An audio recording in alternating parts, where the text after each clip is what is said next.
Peace and welcome to the culture here on the Black Star Network. I'm your host, Farajii. Thank you so much for tuning in and being a part of the conversation. Folks, happy Monday. We got a lot to talk about. First and foremost, let's talk about Governor Ron DeSantis officially ending his presidential campaign, leaving former South Carolina Governor Nikki Haley to go one-on-one with President Trump in the next set of primaries. It will be interesting. Also, let's talk about how one mayor is changing the system from inside. We're going to be checking in with Mayor Khalid Kamal of South Fulton, Georgia, to talk to us about the work he's doing down there, political polarization, and so much more. And later, we check in with Dr. Bridget, our medical expert here on the show for this week's Reclaim Your Wellness. We got a lot to talk about as it relates to Black mental health, so you don't want to miss this conversation. Folks, stay with us. We're streaming live on a number of different platforms, but I hope you're tuning in from the blackstarnetwork.com. Make sure you stay with us. It's the culture right here, only here, exclusively here on the Black Star Network. Let's go.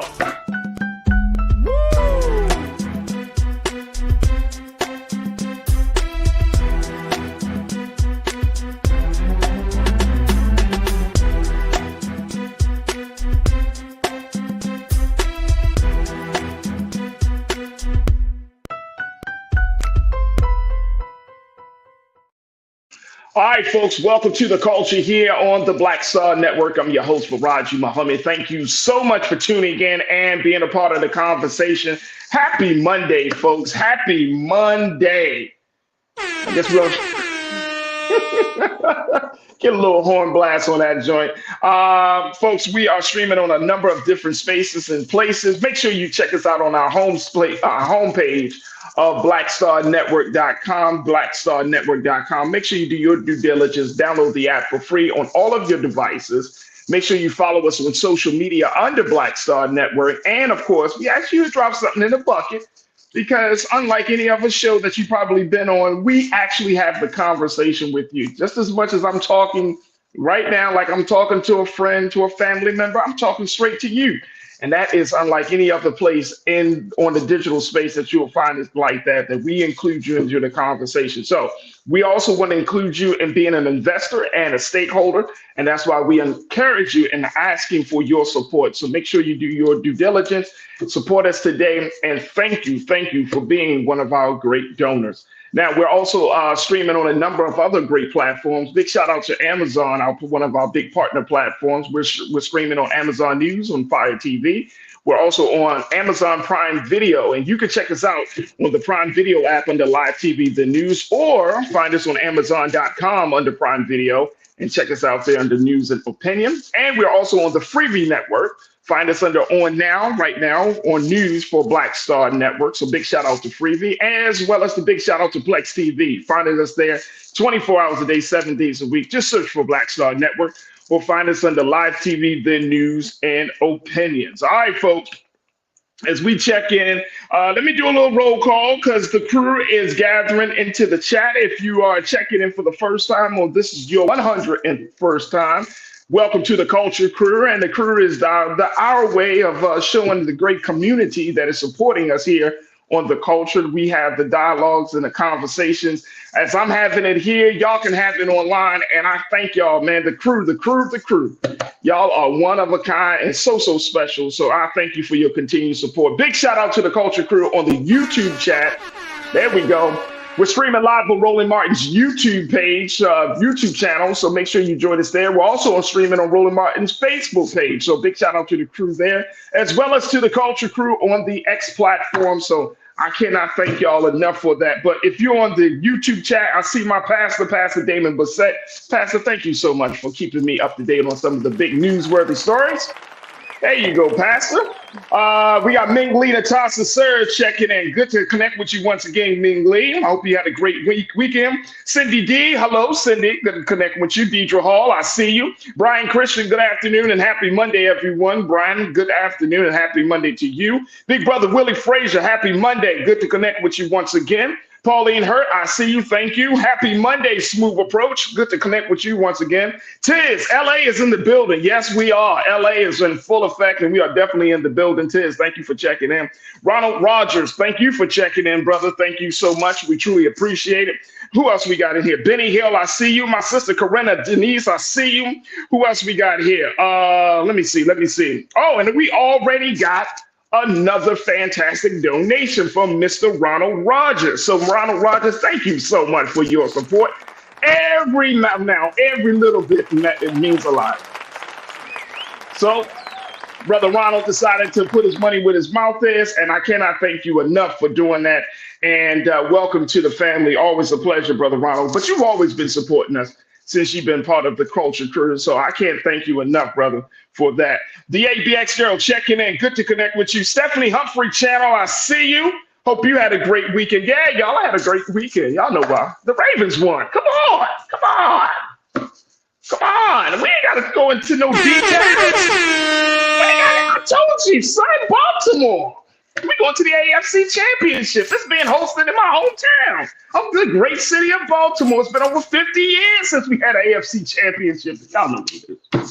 Y'all know what it is. We the home of Lamar Jackson and the... We don't do this. Oh, man, big weekend. Okay, all right, let's talk about some of the serious stuff. Let's talk about the news. Actually, let's take a quick pause. When we come forward, let's talk a little bit about what's happening on the GOP side very quickly. Governor Ron DeSantis has officially ended his campaign, leaving former governor of the South Carolina, Nikki Haley, to go one-on-one with former President Donald Trump in the next set of primaries, and it doesn't look good. Her numbers aren't there, folks. Her numbers aren't there, but she's going to try to make an effort to see if she can get some traction in New Hampshire. She's going to try to make an effort there. Ron DeSantis, though, that was one of the big letdowns, big disappointments, but he couldn't make it happen, folks. He could not make it happen. He had a lot of problems, internal personnel staffing issues. He had technology problems because he tried to kick his campaign off on the X platform. That didn't work well. So he had a lot of problems. So are we really surprised? And of course, he's endorsing Trump. So are we really, really surprised? Folks, I got to take a quick pause when we come forward. I'd love to hear what your take is as we talk about this new development and how the GOP presidential poll candidates have just shrunk down to one woman. And guess what? As we are still in this space in this country, this is really for both sides, that we still have a problem with women in leadership, women in political leadership. But more importantly, the GOP is placing its bet on a former president that has been indicted, that has been impeached, that is facing legal issues out the wahoo. Folks, welcome to American politics. Welcome to democracy in 2024. Stay with me. We'll continue to talk about it on the other side. It's the culture right here on the Black Star Network.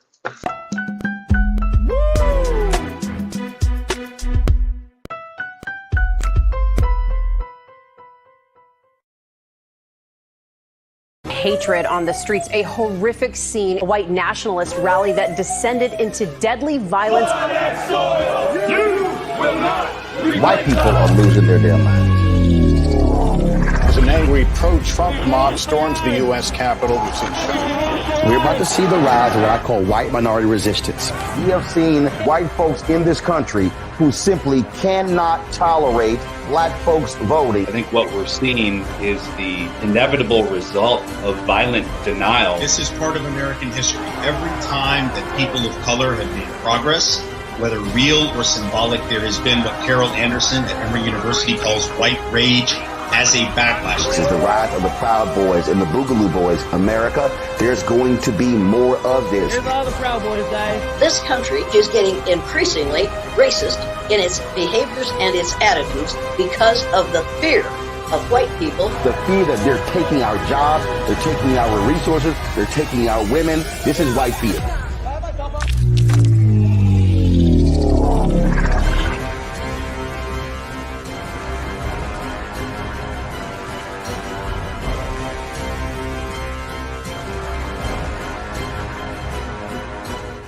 Pull up a chair, take your seat. The Black Tape with me, Dr. Greg Carr, here on the Black Star Network. Every week, we'll take a deeper dive into the world we're living in. Join the conversation only on the Black Star Network. When you talk about blackness and what happens in black culture, we're about covering these things that matter to us, speaking to our issues and concerns. This is a genuine people-powered movement. There's a lot of stuff that we're not getting. You get it, and you spread the word. We wish to plead our own cause. Too long have others spoken for us. We cannot tell our own story if we can't pay for it. This is about covering us. Invest in black-owned media. Your dollars matter. We don't have to keep asking them to cover our stuff. So please support us in what we do, folks. We want to hit 2,000 people, $50 this month, raise $100,000. We're behind 100,000, so we want to hit that. Y'all money makes this possible. Check some money orders. Go to P.O. Box 57196, Washington, D.C. 20037-0196. The Cash App is $RM Unfiltered. PayPal is R Martin Unfiltered. Venmo is RM Unfiltered. Zelle is Roland at RolandSMartin.com. Hi, I'm Dr. Jackie Hood Martin, and I have a question for you. Ever feel as if your life is teetering and the weight and pressure of the world is consistently on your shoulders? Well, let me tell you, living a balanced life isn't easy. Join me each Tuesday on Black Star Network for A Balanced Life with Dr. Jackie. We'll laugh together, cry together, pull ourselves together, and cheer each other on. So join me for new shows each Tuesday on Black Star Network, A Balanced Life with Dr. Jackie.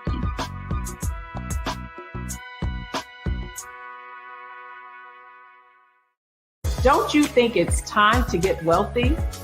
I'm Deborah Owens, America's Wealth Coach, and my new show on the Black Star Network focuses on the things your financial advisor or bank isn't telling you. So watch Get Wealthy on the Black Star Network.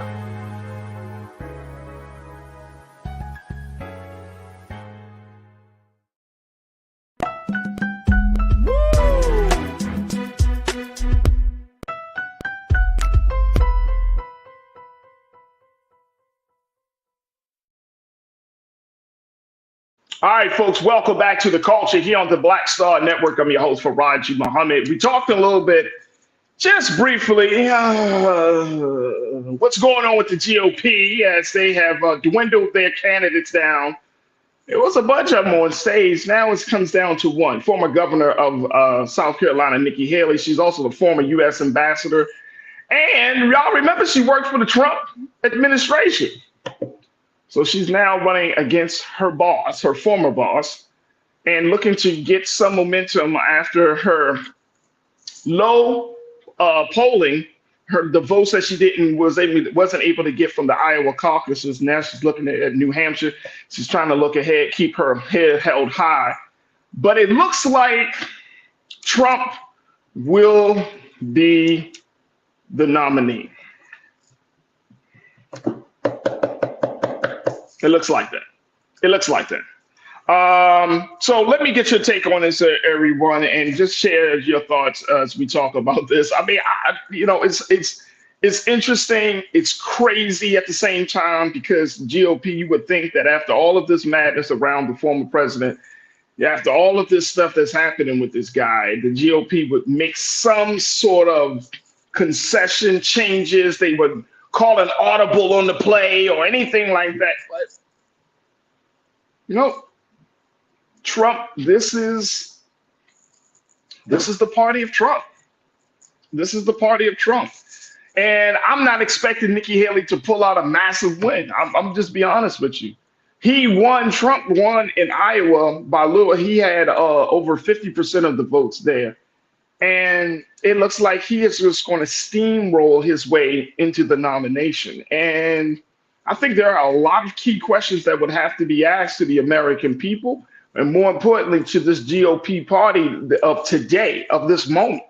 A lot of questions have to be asked. But let me hear what you got to say. Anastasia, you said, I'm not understanding how, my sister Anastasia Pageant, you said, I'm not understanding how can 45 been on the ballot when the Constitution say that he can't be a president, especially with everything he has done. The Republican Party have turned it back on America. Come on. I don't understand it either. We've seen there were a couple of states that said no, he couldn't get on the ballot. That's being challenged in courts, trying to take it all the way up to even to the Supreme Court. We had a point, folks, where America just, y'all know where I am. 2024, see things as they are, not what you hope for or what you wish for them to be. See things as they are. At this point, you just got to see things as they are. That's what it comes down to, right? I mean, crew, like at least if we see things as they are, we can respond not out of a space of delusion. We can respond out of a space of reality. Okay. Sean Ryan checking in. Sean, welcome to the chat again. You say she isn't going to beat Trump. People in that party want Trump back real bad. Right, Sean. Real bad. It is absolutely crazy how bad people want this guy. And it's almost like we're in Black Mirror Twilight Zone episode where I'm like, wait a minute, are we listening to the same guy? Are we really, really listening to the same guy right now?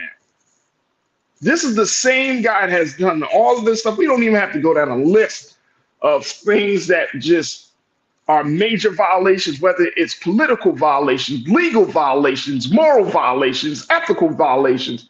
You don't even have to go. This is the same guy.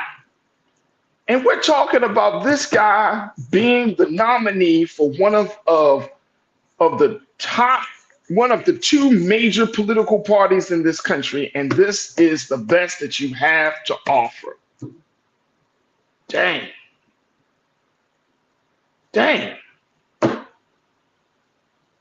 you're forcing the American people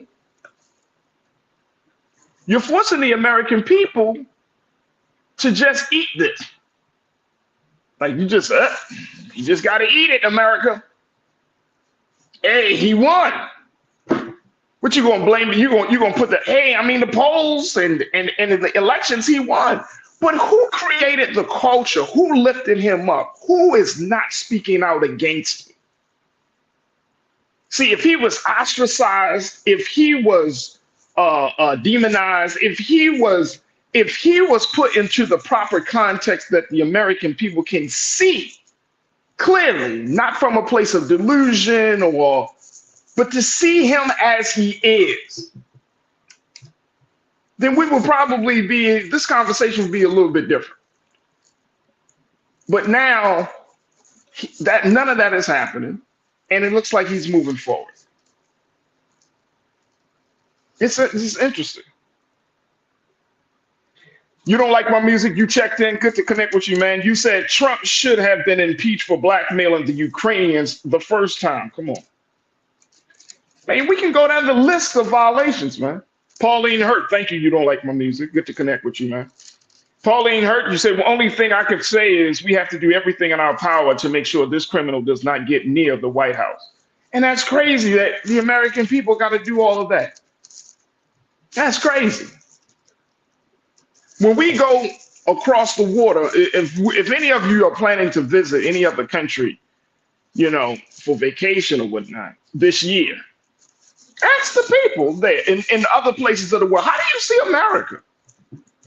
What do you see from your vantage point from over here? What do you see? Just ask the locals. We're the laughing stock, and yet we want to walk around with a big stick and talking about how we got this moral authority over people who have done other stuff to their people. Oh, and they're not supposed to be doing that to their own people. And we become the super cop of the world. But what leg do we really have to stand on for letting a man who has violated and broke the law on so many levels? Okay. Let me get a couple more of your thoughts in there as we have this conversation. Nikki Haley. The problem with Nikki is she don't even want to face reality. I'm still caught up. I'm sorry, y'all. I'm still caught up on the fact that she didn't even acknowledge slavery as being the cause of the Civil War. She didn't even acknowledge that. So we are really in, and we got to take another pause because I got a special guest for us.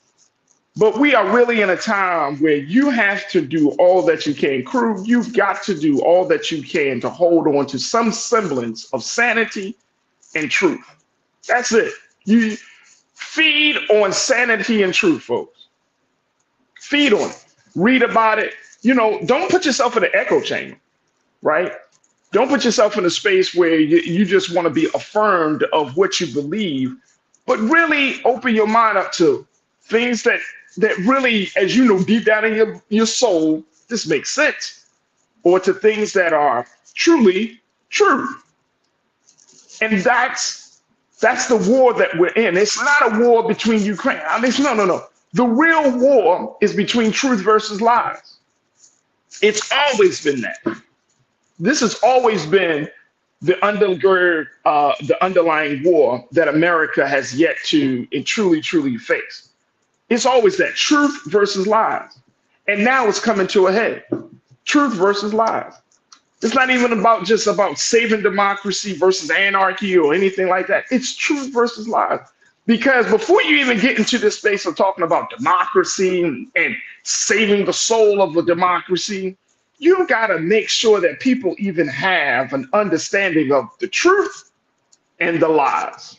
Because all of that stuff becomes a non-starter if you don't know what the truth is, if you don't see things as they are and not how you want them or how you wish them or how you hope for them to be. It's truth versus lie. And we are in that. And for Black America, the truth is the only thing that's going to save us. That's going to save us and that's going to set us free, right? Isn't that what the book say, Pastor Damon? The truth is the only thing. Corinna, my sister, you said I'm hopeful for Florida. Florida rising, organized, and beat a GOP candidate in a recent special election where DeSantis won that district previously. That's the kind of work that we need done. That's the type of work we need done. Let me get one more here, and I see Sammy Holmes checked in as well. Good versus evil. That's what you said, Sammy. Absolutely, that's a part of it. Tiana, my sister, checking in. Good to connect with you. You say I knew this country was in trouble when they started saying alternative facts. Come on, Tiana.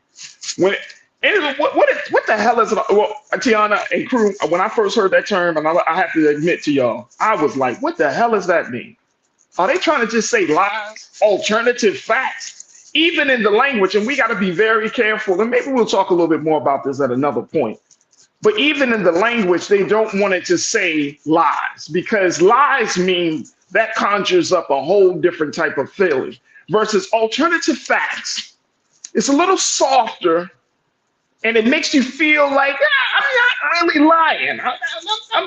I'm just alternating the facts a little bit. That's lying, right? That's what it is. So we got to be even mindful of the language that's used and making sure that we don't find ourselves falling into a category of using language that doesn't get to the root of the problem. Whether you're telling somebody the truth or lie, when your child lies, you don't say, hey, Rashad, why are you telling alternative facts? Nobody says that. It's like, why the hell you lying to me? Nobody says alternative facts, but that's a part of the American lexicon to get to the place where we don't have this type of resistance to this idea. So we say stuff like outright lies. Now you have to add conditions to the lies, outright lies, blatant lies, and then there's alternative fact. Lord Jesus, Lord, help us all. So we're in a very, very critical and serious time in our politics and our language, but most importantly, we're in a very serious time about making sure that we hold on to truth and not hold on to lies. Look, I got to take another quick pause. When we come forward, let's check in with Mayor Khalid, who is the mayor for South Fulton, Georgia, going to talk to us about the work that he's doing, talk about political polarization, Black folks getting out to vote, and so much more. Stay with us. We're just getting started here on The Culture on the Black Star Network.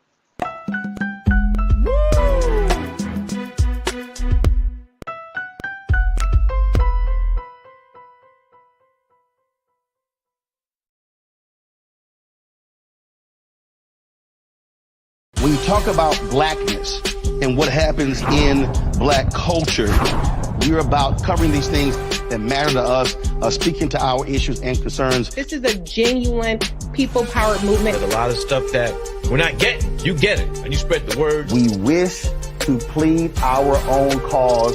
Too long have others spoken for us. We cannot tell our own story if we can't pay for it. This is about covering us. Invest in Black-owned media. Your dollars matter.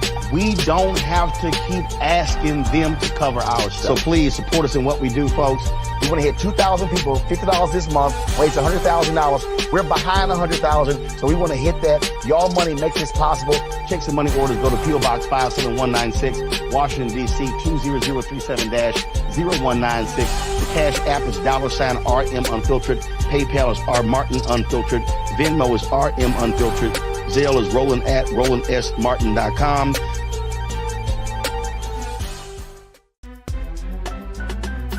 I'm Farajii Muhammad, live from LA. And this is The Culture. The Culture is a two-way conversation. You and me. We talk about the stories, politics, the good, the bad, and the downright ugly. So join our community every day at 3 p.m. Eastern and let your voice be heard. Hey, we're all in this together. So let's talk about it and see what kind of trouble we can get into. It's The Culture, weekdays at 3, only on the Black Star Network. Folks, Black Star Network is here. Oh, no punching. I'm real revolutionary right now. Support this man, Black Media. He makes sure that our stories are told. Thank you for being the voice of Black America, Roland. Stay black. I love y'all. All momentum we have now, we have to keep this going. The video looks phenomenal. See, this difference between Black Star Network and Black-owned media and something like CNN. You can't be Black-owned media and be scared. It's time to be smart. Bring your eyeballs home. You dig?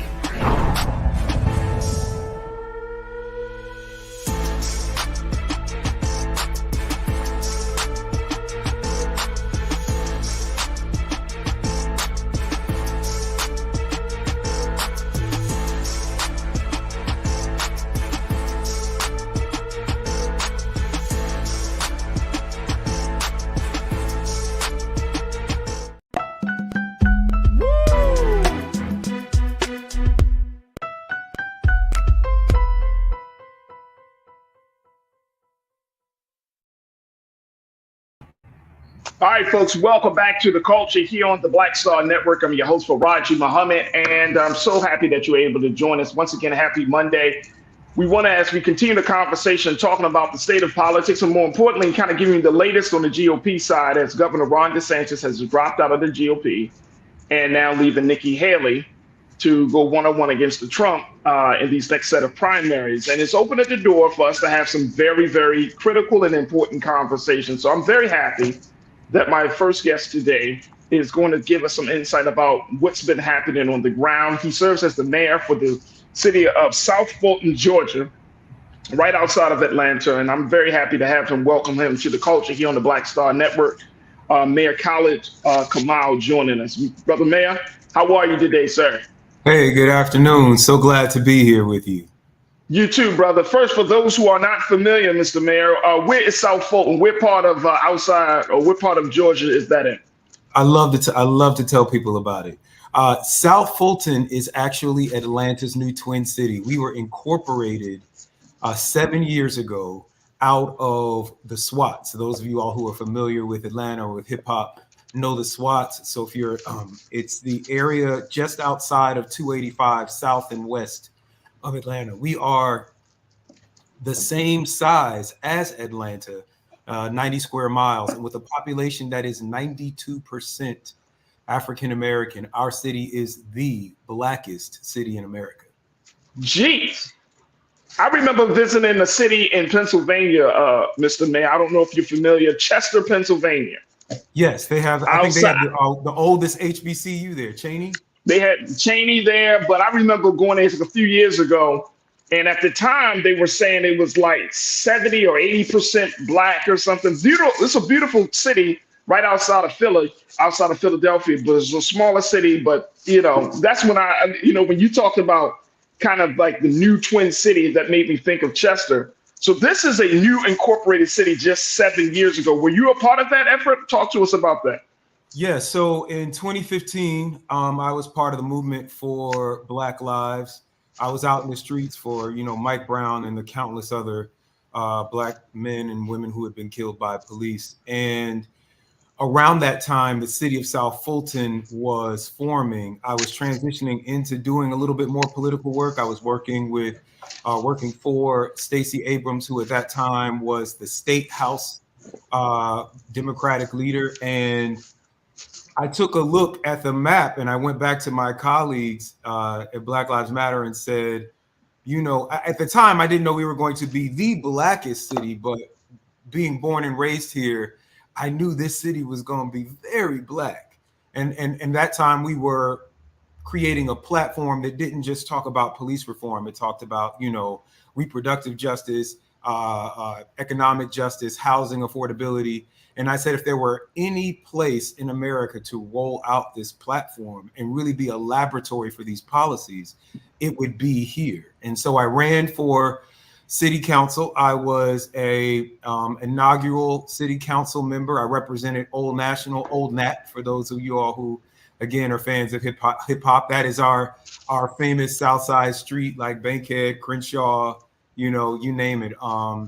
And I did that for 4 years, for about 4.5 years. And then I ran for mayor, and I am now mayor of the blackest city in America. Brother, let me just tell you something. You might have just gave us the blueprint for freedom. I hope so. That's what we're working on. That's what we're working on. The blueprint for independence, because if we are in a space and for folks that I'm out here in Los Angeles, and there are a number of cities that are incorporated, but there are a number of cities that aren't incorporated, right? And just the idea that you have pushed to incorporate an area of Atlanta to encompass so many of our people. And then not only did you push for it, but you decided, hey, I'm going to be a part of the leadership and be a part of the overall vision. I mean, and this only happened 7 years ago. So that just goes to show you that there's still a lot of work that could be done in the cities and smaller towns across this country about getting us to some form of political power. Do you get a chance to really reflect on that? Like, man, we really did that, from 7 years. And I talk to people about it all the time, whether it's just in barbershops or on stages. There's a lot of talk, and I hear folks talking now, right, about like the national election and, Trump and Biden, and regardless of what you think about those, a lot of brothers that I talk to, a lot of folks on the ground, they don't see any difference whether a Democrat or Republican occupies the White House. But I will tell you that, in my view, 90% of the decisions that government makes that matter most to everyday people are actually made at the local level, right? Whether what is considered affordable housing in your community, your city councils and your county commissions decide that. What your children are learning in schools, what standards, what books are being bought for them. That's a local decision. How fast someone will come when you call 911, and whether when they show up, they will help you or hurt you. Those decisions are made at the local level. Those police manuals, those standard operating procedures, all of those things are decided by your city council and your local governments. Absolutely. We're going to take another quick pause, Mr. Mayor. When we come back, let's talk a little bit more about some of those dynamics. I'm thinking about political polarization. You're in a state like Georgia. So there are a lot of Black folks that have moved to Georgia based upon the statistics, but then Georgia is still kind of up for grabs in some areas, right? So, there's still a lot of ground to cover, a lot of work to be done. So I want to kind of get your take on that. And as you mentioned, folks are saying Trump or Biden, and that's not really the messaging that's resonating in the streets. We have these conversations on this show, Mr. Mayor, and folks are saying, look, hey, a lot of folks are saying let's Biden's may not be our top choice, but he is the only choice outside of Trump. And I would love to get your take on that, especially as you come out of the social justice space. So folks, stay with us. We continue our conversation with Mayor Khalid on the other side, right here on The Culture on the Black Star Network.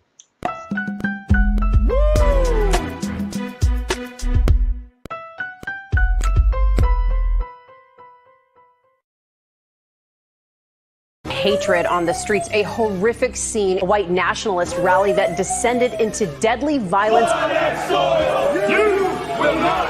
White people are losing their damn minds. As an angry pro-Trump mob storms the U.S. Capitol, We're about to see the rise of what I call white minority resistance. We have seen white folks in this country who simply cannot tolerate black folks voting. I think what we're seeing is the inevitable result of violent denial. This is part of American history. Every time that people of color have made progress, whether real or symbolic, there has been what Carol Anderson at Emory University calls white rage as a backlash. This is the rise of the Proud Boys and the Boogaloo Boys. America, there's going to be more of this. Here's all the Proud Boys, guys. This country is getting increasingly racist in its behaviors and its attitudes because of the fear of white people. The fear that they're taking our jobs, they're taking our resources, they're taking our women. This is white fear.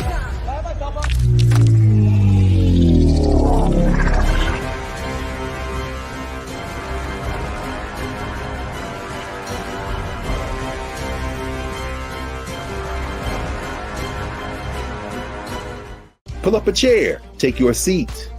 The Black Tape with me, Dr. Greg Carr, here on the Black Star Network. Every week, we'll take a deeper dive into the world we're living in. Join the conversation only on the Black Star Network. When you talk about blackness and what happens in black culture, we're about covering these things that matter to us, speaking to our issues and concerns. This is a genuine people-powered movement. There's a lot of stuff that we're not getting. You get it, and you spread the word. We wish to plead our own cause, too long have others spoken for us. We cannot tell our own story if we can't pay for it. This is about covering us. Invest in black-owned media. Your dollars matter. We don't have to keep asking them to cover our stuff. So please support us in what we do, folks. We want to hit 2,000 people, $50 this month, raise $100,000. We're behind 100,000, so we want to hit that. Your money makes this possible. Checks and money orders go to P.O. Box 57196, Washington, D.C. 20037-0196. The Cash App is $RM Unfiltered. PayPal is R Martin Unfiltered. Venmo is RM Unfiltered. Zelle is Roland at RolandSMartin.com. Hi, I'm Dr. Jackie Hood Martin, and I have a question for you. Ever feel as if your life is teetering and the weight and pressure of the world is consistently on your shoulders? Well, let me tell you, living a balanced life isn't easy. Join me each Tuesday on Black Star Network for A Balanced Life with Dr. Jackie. We'll laugh together, cry together, pull ourselves together, and cheer each other on. So join me for new shows each Tuesday on Black Star Network, A Balanced Life with Dr. Jackie.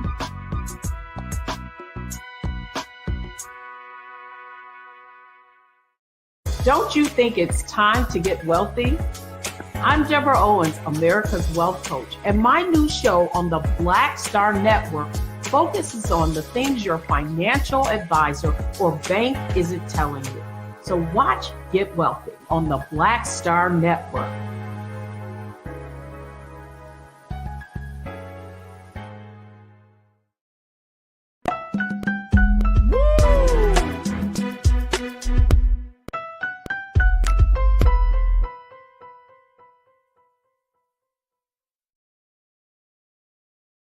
All right, folks, peace and welcome back to The Culture here on the Black Star Network. I'm your host, Farajii Muhammad, talking to Mayor Khalid Kamal, who serves as the mayor of the great city, the newly incorporated city of South Fulton, Georgia. And Mr. Mayor has been breaking it down, giving us just a little snapshot of some of the work that Black folks on the ground was doing to establish South Fulton as another city, a city that is predominantly Black, by huge margins, over 90% Black to be specific. And so we are in a time where we're looking at still a lot of work that's being done, a lot of ground to cover. And so, Mr. Mayor, I appreciate your time with us today. But talk to us a little bit about, I want to kind of go back on the remarks that you made about Biden and Trump, that we're having these conversations about whether who is who and what is what, and more importantly, who Black folks should be putting their support behind. And that's on this level. But on the ground level, where people are, with the young folks that you talk to, with the elders that you talk to, this is not even a real conversation. It's not even like one is different from the other. It's like one and the same. Is that what I'm hearing from you, Mr. Mann? Well, you know, I'm not quite a millennial. I'm millennial adjacent, I like to say. Right, so, right. You know, I'm at this intersection. I'm at this, you know, as a member of Gen X, I'm at this intersection of the elders and the young people. And while the elders really do feel that Trump is just an existential threat to democracy, and that regardless of whatever they might feel about Biden, I think many of the elders in our community do like Biden, but younger folks are just, you know, they're just not swayed in the same way. I will say that in this, I just came from the U.S. Conference of Mayors, and they have been very instrumental. There's a saying that mayors are neither Democrat nor Republican, or that there are three parties: Democrats, Republicans, and mayors. And the U.S. Conference of Mayors is a bipartisan group. We've come together over the years, and most recently really advocated for the American Rescue Plan, for those ARPA funds that were first just being, if you remember the first bailout, I can't even remember what that acronym was, but that money sort of went to the states and the counties. We made sure with the American Rescue Plan that money came directly to the cities. And for example, here in the city of South Fulton, we celebrated King Day by giving away over $500,000 in grants to businesses. Of course, over 90% of them were Black owned. Wow. We gave grants of $10,000 to $20,000 each to these businesses who had been struggling through the pandemic and just needed a bridge or a hand up, you know, after the slowdown that happened during the pandemic. And that happened because of the American Rescue Plan and the efforts of the U.S. Conference of Mayors and presidents like Joe Biden. But by contrast, you know, we see that Joe Biden and the FDA are considering banning menthol cigarettes, which would criminalize menthol cigarettes. In some places, like the state of Massachusetts, has already talked about making it a felony to possess with the intent to distribute menthol cigarettes, which could really just ignite, you know, a drug war 2.0. And we saw how that ended for Black and brown communities. So, you know, people have concerns about things like that. A lot of young people are seeing, you know, even though there are two separate tranches of money, a lot of young people are seeing this country give billions and billions of dollars to the war in Ukraine and to aid Israel, which is really operating an apartheid state in Gaza and Palestine, but not bailing out sufficiently young people who need help with student loans, who need help with housing affordability.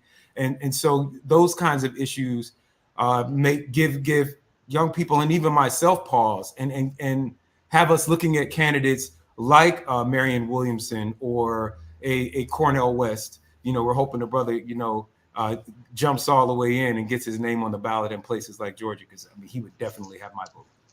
And is there a concern for you, Mr. Mayor, when you see the political polarization, the way things are moving, especially in a state like Georgia, that some people even go and say it's not red, it's not blue, it's purple? But do you feel like that we as Black folks in this country, that we should be concerned right now, especially going into this being the 2024 presidential year? Absolutely. You know, I just talked about this at our swearing in. We had our swearing in January, ironically on January 6th. So, you know, I took that opportunity to talk about not only the third anniversary of the January 6th attacks, but connecting it to what we see happening in Israel and Palestine. I know we don't have a lot of time to get into that, but basically you have two regimes, Hamas and Israel, that haven't had elections in years. Palestinians haven't been able to elect a leader in 20 years. And so you have old leaders who can't let go of the past and won't let go of power that are really driving these divisive politics, where a lot of everyday people in the middle really all want the same things and don't have the problems living together that we see a lot of these, older leaders or people that are inheriting these prejudices from previous generations. Oh, absolutely. Absolutely. And talk to us a little bit about the conversation about how South Fulton in particular is addressing the voter suppression issue that we have been reading about all over the country. That we're seeing that there is some very great concern, especially Georgia being a state that has both urban and rural areas where a lot of our people are. How is South Fulton going to address that? Making sure that those voters are getting to the polls, making sure those votes are counted, making sure that our people are not forgotten in the process. South Fulton actually sits at that intersection. Of course, the parts of us that touch Atlanta are very urban, Old National, Cascade, Camp Creek, those places that people know. But we also have hundreds and hundreds of square miles of farmland. We have 2 Black wineries, over 24 farms. And so what I have been doing in my office is a lot of political education. I keep a page about each election. I do a voter election guide, and we do just a lot of virtual and in-person education to make sure that our voters know what's going on. Here in Fulton County, which is where we are in South Fulton County, nearly all of our House districts, both state and congressional, have been redrawn. So people that have been representing us for decades have been drawn into completely different areas of the state. And I've been pushing to make sure that each person is mailed a new voter registration card that has their voting precincts on it, because too often people don't find out about these changes until they show up to vote. Right. Absolutely. I know we got 30 seconds left or so, but you have an effort to keep people informed about the work that you're doing in South Fulton, Georgia, and more importantly, to keep us all connected. Talk to us about this initiative. Oh, well, I send out text alerts. I try to communicate all the different ways, in print, over email, over text, and of course, social media. People can find me at Khalid Cares USA. Our first dog, my dog Zion, also has a TikTok and an Instagram page.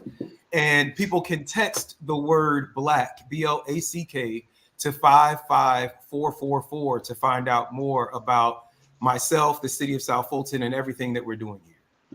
There it is right there, folks. Text Black to 5544 to learn more about Mayor Khalid. And I said Khalid, but it's Mayor Khalid, so I apologize for that mispronunciation, dear brother. I hate when people doing it my name, so I want to apologize for doing it to yours. Problem. But we are very excited about the work that you're doing. And when does your term go? What's the cycle like, the election cycle for your term, Mr. Mayor? I have we serve 4-year terms. I have 2 more years, so I will be here for at least 2 years, and then we'll see what happens. I've been doing a lot of work throughout the diaspora, traveling to places like Colombia, France, Ivory Coast, where there are Black populations that are very interested in the work that we're doing here. And I'm so interested in the work that you all are doing. So I want to tell you all, please keep up the incredible work that you're doing here on the Black Star Network. I will be watching. There it is right there. Mr. Mayor Khalid Kamal, who is the mayor of South Fulton, South Fulton, Georgia, right there outside of Atlanta. But this is a newly incorporated area in Georgia, folks. They just got incorporated 7 years ago. And so Mr. Mayor is the first mayor of this newly incorporated area, of this newly incorporated city. And it is exciting stuff to see this happening, especially when y'all think about where we were 7 years ago. This is 2024, but we were in 2017. Where was the country? And now we're talking about incorporating areas where our people live. As Mr. Mayor said, over 90% of South Fulton, Georgia is Black. 90%. The blackest city in America. The blackest city in America. And let me do this. I know we got to wrap this up, but I do want to get your take. And, I will certainly bring you back on to get more conversation. there was an effort by Mr. Charles Blow, the writer from the New York Times. He did a whole documentary on, that the best way for Black folks to get political power is to go back to our roots, which is the South for a lot of us, right?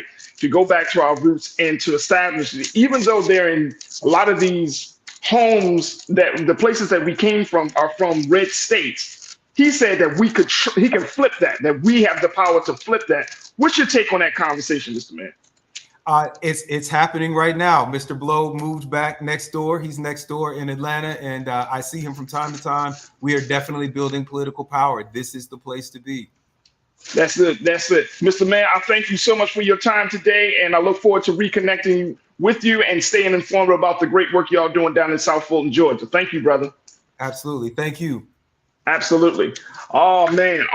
Can't wait to see how things continue to unfold down there in South Fulton, Georgia. Big shout out to all of the family down there as well. The blackest city in America. Folks, we got to take another quick pause. When we come forward, let's talk a little bit about health and wellness. Let's talk about mental health. And of course, we have to show our love and appreciation for Brother Dexter King, who's one of the son of Dr. Martin Luther King Jr., who unfortunately passed away as a result of prostate cancer. We're going to be checking in with our very own Dr. Bridget for Reclaim Our Wellness and give us some insight about this and some other things that we need to keep in mind as we're talking about our health and wellness. Stay with us. Those conversations are up next here on The Culture on the Black Star Network.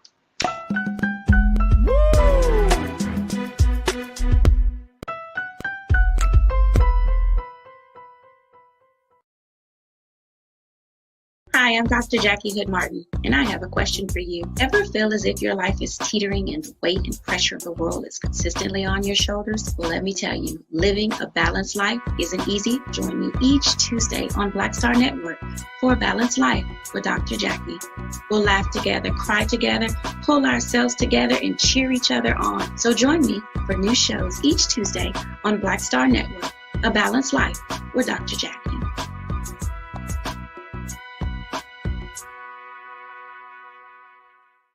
When you talk about blackness and what happens in Black culture, we're about covering these things that matter to us, speaking to our issues and concerns. This is a genuine people-powered movement. There's a lot of stuff that we're not getting. You get it, and you spread the word. We wish to plead our own cause. Too long have others spoken for us. We cannot tell our own story if we can't pay for it. This is about covering us. Invest in Black-owned media. Your dollars matter. We don't have to keep asking them to cover our stuff. So please support us in what we do, folks. We want to hit 2,000 people, $50 this month, raise $100,000. We're behind 100,000, so we want to hit that. Y'all money makes this possible.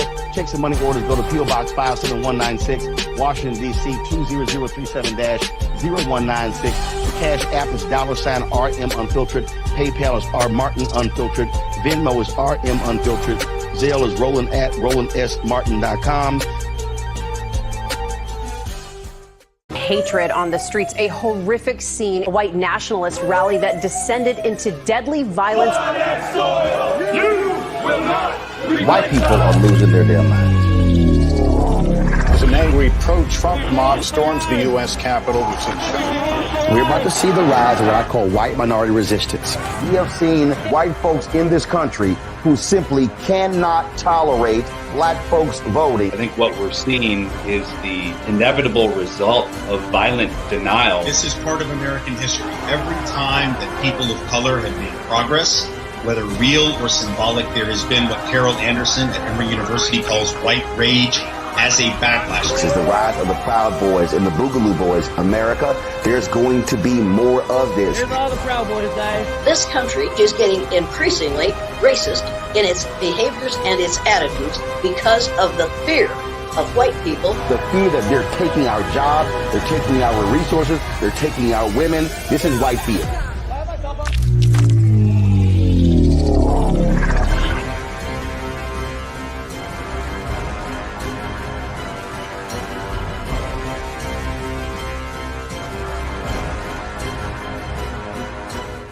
Pull up a chair, take your seat. The Black Tape with me, Dr. Greg Carr, here on the Black Star Network. Every week, we'll take a deeper dive into the world we're living in. Join the conversation only on the Black Star Network. Don't you think it's time to get wealthy? I'm Deborah Owens, America's Wealth Coach, and my new show on the Black Star Network focuses on the things your financial advisor or bank isn't telling you. So watch Get Wealthy on the Black Star Network.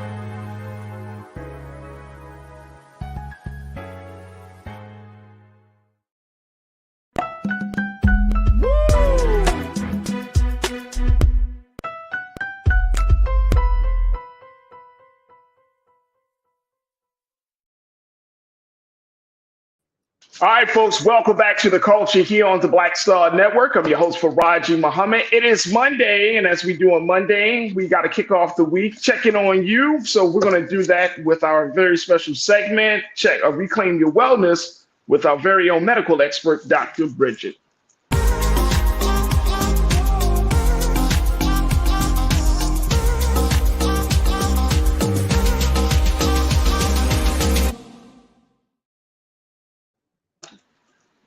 Happy Monday, Dr. Bridget, MD. How are you today? Great to see you, Farajii. How are you? I am well by the grace of the God. Thank you so much. So, Doc, we got a lot to talk about, so I want to jump right in. First and foremost, our prayers and condolences go to the King family, as Dr. Martin Luther King's son, Dexter King, passed away over the weekend, losing the battle against prostate cancer. Prostate cancer is one of those things that really does affect Black men, and has been on the forefront. But talk to us a little bit about this. Is there anything that you would advise people to do, especially Black men watching the show today, as we kind of reflect on the life and the legacy of Dexter King?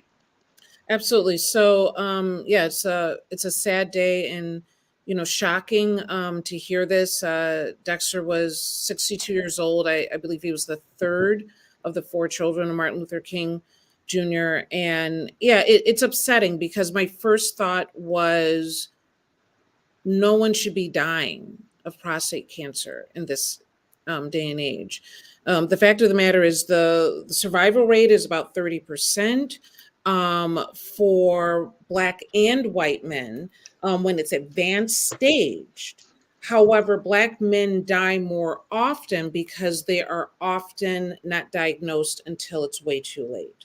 And so my first thought is to get in there early and get the PSA blood work. I know people don't want to do digital rectal exams. They run from it. But the fact of the matter is, this saves your life to do these examinations, to get in there at 40 years old or younger, particularly if you have a family history of it. And if you're having symptoms, make sure that you're not making excuses. If you have difficulty urinating, if you have a weak flow with urination, that you feel like you're going more often, if you can't sit through a movie is usually what I ask people. If you can't sit through a movie or God forbid, even a TV show, then you definitely need to get this checked out. A lot of times people think an inflamed prostate is all it is, but sometimes this is the beginning signs of cancer. And if you see blood with urination, don't hesitate. Make sure that you're getting this checked out because it doesn't have to be this bad. Yeah, it definitely doesn't have to be this bad. And I think that it's interesting that we're still struggling. We're still struggling with it, right? You know what I mean? It's not as if prostate cancer is anything new. It's not that we don't know that Black men are disproportionately affected by it. What would you say as a medical professional, doc, as a family physician, what is the real issue here as to why we are still seeing this happen to so many Black men? It really brings me to some patients that I had where the family said that with the inability to control urination and all the issues that came along with the symptoms of an inflamed prostate, the patient said, this is just the way it is. It's a rite of passage of getting older. And so to him, he felt as if this is just like you get older, you might get a little arthritis, right? You get older, you might not sleep as well. For him, he believed that this is just what happens, and that's not, doesn't have to be the case. Yeah. And so I think realizing that there are medical interventions that can be helpful. There are whether it's surgery, whether it's medications, what have you. The fear of the unknown stops a lot of people. And I often recommend just find out what your options are. You know, absolutely. Right. So at least don't let the fear of the unknown kill you. And, you know, I think that we have to create a community, and we're going to talk about this in dealing with mental health. But when you're talking about your physical health, we got to create a safe space for us to even have those conversations to, you know, for the women, for the children, for the adult children in the lives of these Black men, and say, hey, have you had your prostate exam? Have you gone to the doctor lately? Like having those type of conversations. How significant is that a Black man, that a brother knows that he's being supported in his health and wellness, Doc? I mean, to know that whatever the case may be, that you have people behind you, that, you know, we as adults, we put so much energy into our children, right? And many times, sometimes I find that Black men feel that they're putting energy into their spouse, they put energy into their children, they put energy into their job. You know, women feel this as well, that many times some of these issues just go unseen for them. And to be able to have family members say, hey, listen, if your son came to you and said, I'm making my appointment, Dad, let's make your appointment too. I think that sends a huge message. Absolutely. Absolutely. And final question before we take our next pause, Doc, how much of this is diet related? And I know that because we're in an age where everybody has a specific dietary, you know, restrictions and needs and everything. And I know a lot of times the focus has always been, in the past, the focus is like what you eat and what you put in your mouth. How much of that relates to prostate cancer? How much is that diet related? So to have a diet that's high in fat, that's high in carcinogens, you know, you have to think about this. So much of what we take in that is processed often has carcinogens in it as well. And so to be able to do a low fat dairy diet, to do lean protein, to do plant-based, it's not that bad. To do plant-based can make a world of difference for you. And just avoiding just because they make it doesn't mean that we have to consume it. I say it to my daughters when it comes to fashion every day. Just because they make it don't mean you have to wear it. And just because you go to the grocery store and it's on the shelf, think about that it's you against that grocery store. It's your health against this against a society that makes money off of your demise. They make money off of you gaining weight, eating poorly. The medical system makes money. The pharmaceutical company makes money. They give you high sugar, addictive type foods. They make money. Like, think about, my vessel, my body is better than that. And if you just make one little small change at a time, it can make a huge difference. Oh, absolutely. My sister, Pretty Brown Mimi 726, as we wrap up this part of the conversation, but she did ask, when should Black men start getting tested for prostate cancer, Doc? So typically we're saying 45. I highly recommend doing that first check, particularly if you have any family history at 40. Okay. That means I got to set up something. I wasn't going to say anything. I got to set up something. But I was going to be like. That means I got to set up an appointment, man. Because I don't want to go out like that. I don't want to, I want to try to stay on this earth and see the little kiddos grow up as fast as far they can go. So absolutely. That if anything, my message is stay ahead of it, because if you stay ahead of it, there's so much that can be done. Yeah. Stay ahead of it. Yeah. Absolutely. Folks, we got to take a quick pause when we come forward. We'll continue the conversation as we talk to Dr. Bridget about reclaiming your wellness. We got a very special guest she got lined up for you. You know the doc now. She's going to be bringing all these fantastic folks into the conversation. So on the other side, let's talk a little bit about mental health and getting some insight about that. So I cannot wait. I want you to be involved in this conversation as well. So make sure you stay with us. Make sure that you check in on the chat as we're streaming live on Roland Martin's YouTube channel for Roland Martin and Roland Martin's Facebook page. We would love to hear what you have to say as we have this conversation about Black mental health. Stick around, stay with us. It's The Culture here on the Black Star Network.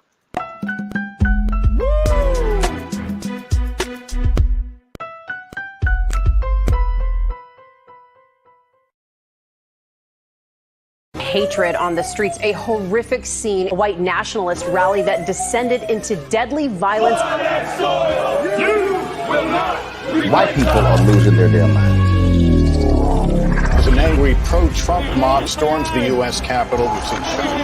We're about to see the rise of what I call white minority resistance. We have seen white folks in this country who simply cannot tolerate black folks voting. I think what we're seeing is the inevitable result of violent denial. This is part of American history. Every time that people of color have made progress, whether real or symbolic, there has been what Carol Anderson at Emory University calls white rage as a backlash. This is the rise of the Proud Boys and the Boogaloo Boys. America, there's going to be more of this. Here's all the Proud Boys, guys. This country is getting increasingly racist in its behaviors and its attitudes because of the fear of white people. The fear that they're taking our jobs, they're taking our resources, they're taking our women. This is white fear.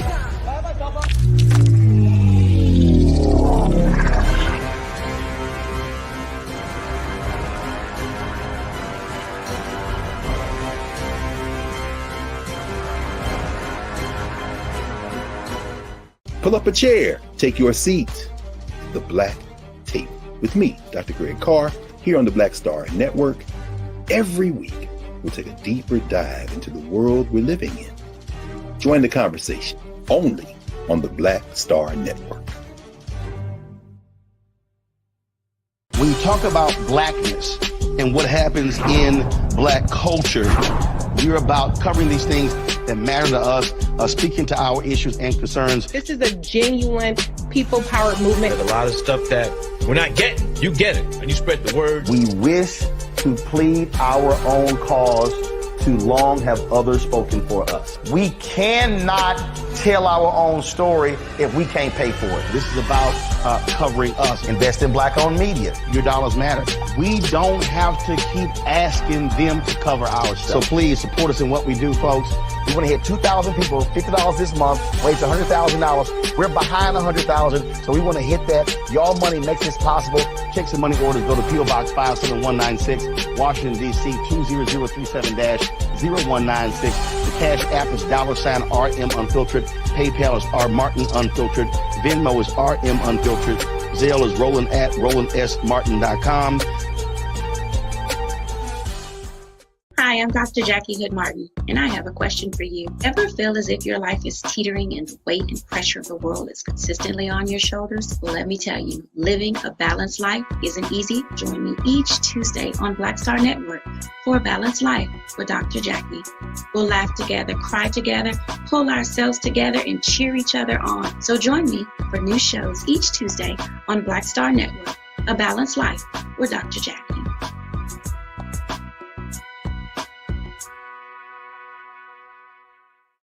Don't you think it's time to get wealthy? I'm Deborah Owens, America's Wealth Coach, and my new show on the Black Star Network focuses on the things your financial advisor or bank isn't telling you.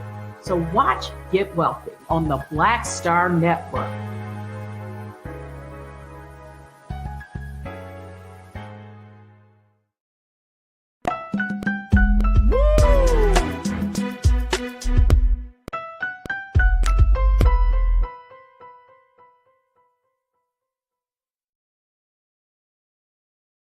All right, folks, welcome back to The Culture here on the Black Star Network. We are talking about reclaiming your wellness. This is our segment that we have every Monday, and we check in with our medical expert on the show, Dr. Bridget Cole-Williams, MD, who gives us our insights. But now Dr. Bridget has opened up the space, and I absolutely love it, that she's inviting other voices to be a part of the conversation as well. So, Dr. Bridget, this is your show now, apparently, and I'm good with that.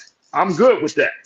I am. No, I'm seriously. I'm like, I love the fact that you got all of these dynamic voices. We talked to our brother Will Baptiste last week, and that was a fire conversation. A lot of views on YouTube around that discussion. So I can't thank you enough for that.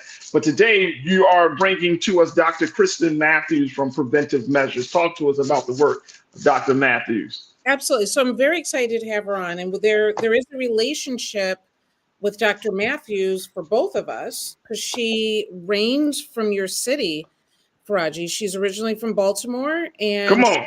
Yeah, so I know you're ready for that. I know you're ready. Absolutely. And then did her graduate studies at Ohio State. And so right where I am in Columbus. So that in itself, we're excited to meet with her. But we really want to bring her on here today because in line with where we were talking last week about Black men and mental health, and we were talking about toxic masculinity or what have you, she is the clinical director for Preventive Measures Foundation, where they're doing the hard work to make sure that we have more Black men and women as therapists. So I would love for her to come in here and have the conversation with us. Dr. Kristen Matthews, welcome to the culture here on the Black Star Network. How are you, sis? Oh, wait a minute, you got you on pause. We got you on mute. Oh, yeah, we got to, there we go. Can you hear me now? There we go. Okay. Hey, I'm good. How are you? I'm good, Doc. I'm good.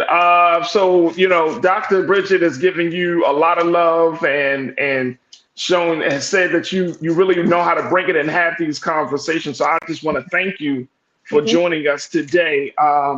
And as Dr. Bridget said, I wanted to kind of just add on to something she said, which was the conversation that we had last week about Black mental health as it relates to Black men. Yeah. But we're in a very, very unique place because now we're finding that there's more and more conversation around mental health than I probably think within the last 20, 25 years. I don't remember any time where we have discussed this in a mainstream way, that we're using the language of therapy. And I want to kind of get your take on that. Where do you see us? Are we, even with all of these new discussions, Dr. Kristen, are we making any real strides in making sure that people understand the importance of their mental health, especially Black folks? Yes, because I feel like by having more conversations, we're normalizing the need to ask for help, normalizing the need to identify within ourselves that we need help. And that's a part of the process. And any person that can say, hey, I need help, I need to find a therapist, I feel like we're moving in the right direction. So thank you so much for even having me on and continuing the conversation from even last week. I think that the more that we talk, the more that people get comfortable, the more people get comfortable, the more people ask for help. I actually wrote down that quote that Dr. Bridget said, don't let the fear of the unknown kill you, right? So the fear of the unknown of what is therapy? Is it killing our peace of mind? Is it killing our marriages? Is it killing our relationships? Is it killing the way that we parent? So yeah, I think we are moving in the right direction. Absolutely. So, go ahead. Go ahead, Doc. So tell us a little bit more about Preventive Measures Foundation and your involvement in it and what you're planning right now. So right now, I am a clinical director in one of our outpatient mental health facilities here in Washington, D.C., but the foundation itself is tasked with raising money. And one of the things that we're having next month, next February, we're having a gala where we're raising scholarship funds to give away scholarships so that we can support the development of more Black clinicians across the board. How can we give scholarships so we can have more students who are working with our community, having more people who look like us working in our community? So one of the things that the foundation is tasked with is not only soliciting scholarship funds, but partnering with local schools. So they are partnering with both Morehouse and Howard to start, as well as expanding it to other HBCUs to provide scholarships for Black clinicians. I love that. I love that. Because I definitely think if that push, if young people knew, listen, this is an area that you can go into, this is a career, this is an opportunity to help people, but having that extra push of those scholarships, I think will take them across the finish line. Is that what you're looking for? That is definitely the goal. So like the infamous question, like, okay, what can the scholarship do for you? At the individual level, again, we need more clinicians working with our families, working with our children, working with our couples. We need more Black professors, right? It's not just the individual work, but do we have more Black professors that are in our schools teaching that next generation of students who want to be clinicians? Do we have more people in our hospitals and institutions that are able to advocate where one's voice may not have always be heard? So we definitely just need more scholarships to put more people out, more clinicians out in the community overall. Yeah. No, that moment of representation, I think you cannot underestimate, and particularly when you're talking about mental health, right? I remember the first time I walked into, really, it was even a conference, and there was a Black woman doctor talking, and I took and I was like, I was already in medical school. And I was like, how did I get here if I've never seen myself, right? The trust that you need, particularly in the mental health space, for someone that looks like you and that you can feel some level of comfort that they have walked your walk makes a difference. I definitely agree. Trust and safety are a part of that foundational relationship when we talk about building rapport. So having someone who looks like you is important because, again, we don't exist in a monolith, right? So recognizing that they'll get mannerisms, they'll get nuances. You don't have to over-explain or explain yourself so someone can get it and connect with you is so vital. It keeps a person coming back, right? If I know that I don't have to talk too much, if you get my nonverbal cues, if you get the nuances when I'm describing certain things that may have been overwhelming for me, it makes me want to come back another week. It makes me want to, again, normalize and have the conversations with my family and my friends like, hey, yeah, Dr. Kristen, she's really good. You should, look her up or find a therapist that's like her. So I have a question for you. Like 25% of Black Americans seek out mental health. And many times, there's a number of different reasons, but a lot I hear from people is, well, I have great girlfriends, or I can talk to my family, or, can you really share why talking to your girlfriends or, best friend or whoever it may be, or even, sharing a beer with the guys and having a conversation, why that is not the same? So what we need is to have a person who has that level of training and clinical experience. And I think that sometimes for some, the lines could be blurred because there is a sense of therapeutic relief. When you talk to your mom or your aunt or your good girlfriend or your homeboy, you're at the barbershop, you're at the hairdresser, you're like, oh yeah, I got it. But to sit across from someone who has the skill set and the level of intervention to identify what you're not saying, the nuances, and being able to suggest interventions and strategies for maybe the things that you don't see, those blind sides, recognizing that, again, there's different types of therapy, right? It's not just traditional talk therapy. There's play therapy for children and adolescents. There is, your TFCBTs, your cognitive behaviorals, your EMDRs that are able to specifically work with particular types of situations and presenting problems that our moms aren't equipped to handle. Not that they don't love us, not that they're not going to give us their best advice, but as we know, therapists don't give advice. So, yeah. Absolutely. And I may just throw this in there because I think, one of our culture crew members mentioned this, and then we got to take another pause. But Cindy D said, that's not enough, Doc. She said, my husband said I was his therapist. I didn't want that responsibility. Sometimes you need impartiality. And I think that sometimes it's like there's a very thin line between if you're in a relationship with your partner say, well, you can talk to me about everything. And it's like, I don't want to put that, but there's this expectation kind of, this intersection of mental health and intimate relationships. There's this expectation, Dr. Bridget and Dr. Matthews, that your partner should be the one that you talk to. But I'm a huge believer in, like Cindy, your partner you can talk to them a little bit, but if your spouse or if your partner is in a space where it's kind of like beyond your pay grade, advise them to talk to a professional. You know what I'm saying? Because I think that's just a culture of relationships now. Everybody want to be the all-in-one in one person. And I'm like, your partner might be broken too. And there's partner fatigue. You can love and love, but they might wear you out. Right. That's heavy. That is heavy. So what's the line on that? How do you establish that boundary, as Cindy was talking about? How do you establish that boundary, Dr. Matthews? So a part of that is recognizing what you can and can't handle, right? This is more than just, I had a rough childhood, but when you really need to deep dive into that, again, you need to talk to someone that is impartial, because again, your partner is going to be biased because they love you in healthy relationships, right? They love you, they care for you, they're going to always be on your team. But as a clinician, it's our job to be that neutral third party, that's that reflective mirror that shows you and what that looks like, and recognizing that you just can't, trauma dump on your partner and expect them to the next morning and have an amazing day at work, or want to plan a date night, or, is able to tend to the kids. That's too much, especially if they're not trained.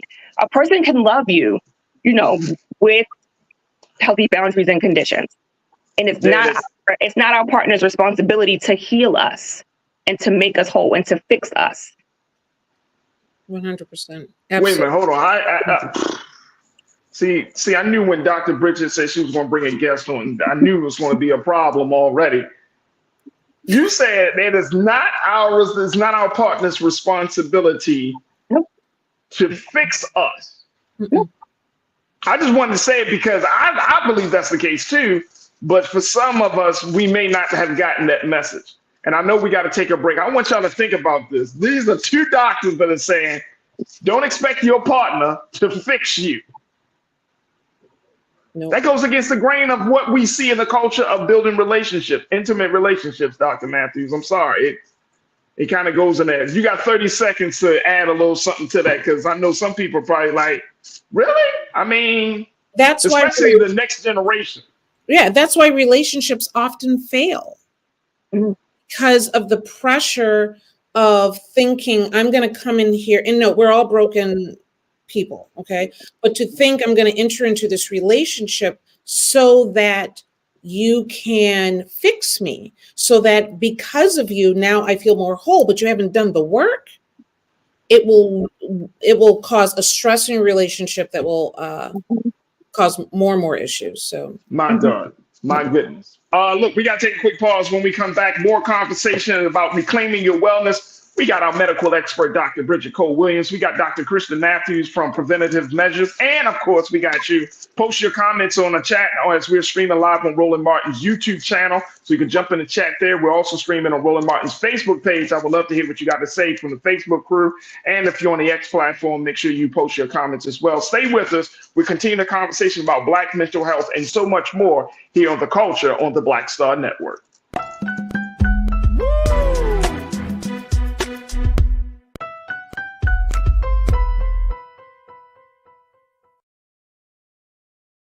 Pull up a chair, take your seat. The Black Tape with me, Dr. Greg Carr, here on the Black Star Network. Every week, we'll take a deeper dive into the world we're living in. Join the conversation only on the Black Star Network. Hi, I'm Dr. Jackie Hood Martin, and I have a question for you. Ever feel as if your life is teetering and the weight and pressure of the world is consistently on your shoulders? Well, let me tell you, living a balanced life isn't easy. Join me each Tuesday on Black Star Network for A Balanced Life with Dr. Jackie. We'll laugh together, cry together, pull ourselves together, and cheer each other on. So join me for new shows each Tuesday on Black Star Network, A Balanced Life with Dr. Jackie.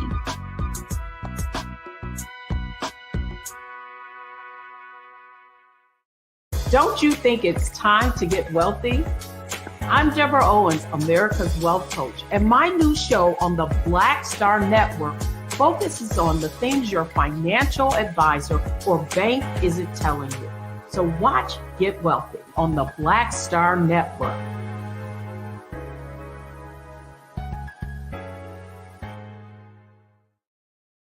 When you talk about blackness and what happens in black culture, we're about covering these things that matter to us, speaking to our issues and concerns. This is a genuine people-powered movement. There's a lot of stuff that we're not getting. You get it, and you spread the word. We wish to plead our own cause.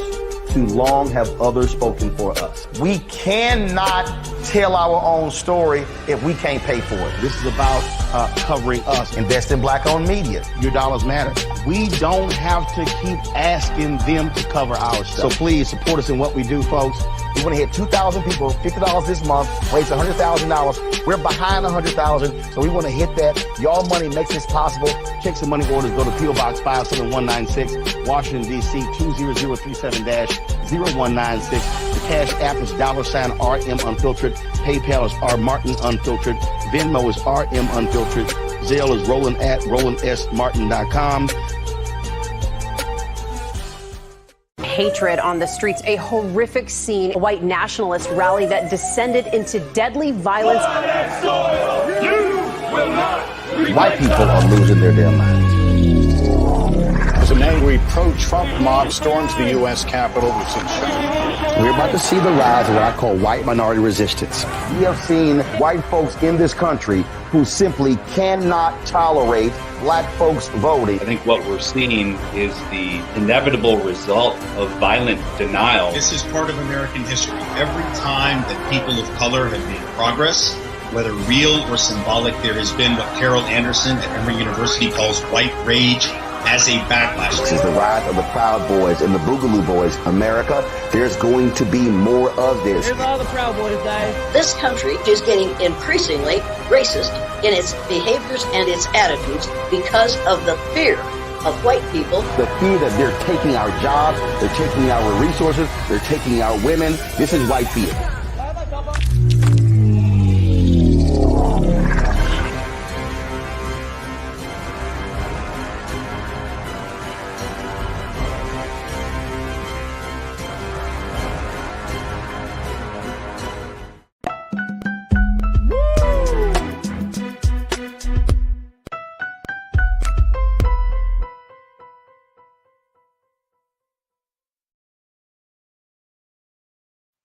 All right, folks, welcome back to the culture here on the Black Star Network. It is Monday, so we are all the way in for this week's Reclaim Your Wellness segment with Dr. Bridget Cole-Williams, MD, who's joining us today. And she brought along a very special guest, Dr. Kristen Matthews, who serves as the Director for Preventative Measures, as we talk about Black mental health and wellness, and been having a fantastic conversation.